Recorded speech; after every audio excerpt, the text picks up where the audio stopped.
The kingdom of heaven is like a kitchen.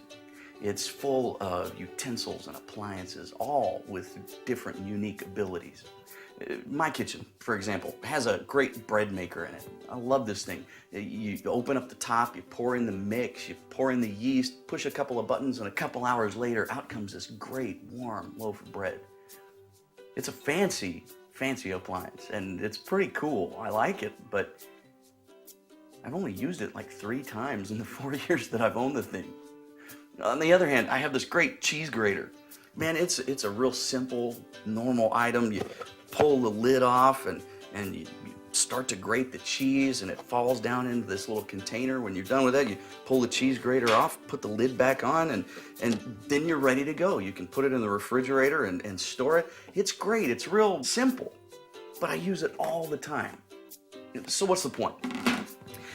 The point is that we all, as Christ followers, have been given unique abilities, just like all of the different utensils in a kitchen.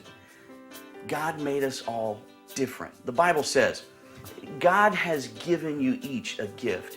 Use it to help each other. Now, we start thinking about our gifts that God's given us, our abilities. And sometimes we might get a little nervous and think, well, my abilities aren't real flashy. They're not real big and fancy. And so maybe I can't contribute. I can't preach. I can't teach. I can't lead. And so then that self-doubt really starts to creep in. Can I really make a difference? Do I really matter? Why am I here? The good news is that life groups are about engaging. And engaging simply means finding your place in the kitchen, finding your place to serve, getting in the game. Life groups are about us helping each other discover how God has gifted each of us and encouraging each other to get out into the church and use those gifts to make a difference. I want you to walk home with this. Really remember this. You will only find your significance when you serve people. You've got to get engaged. There are really only 2 places in the church that we can serve. One is where we're gifted. The other is where we're needed. If you, like many people, are having a hard time figuring out how God has gifted you to serve, well, let me just tell you this. Find out where you're needed and serve there. You can take this to the bank.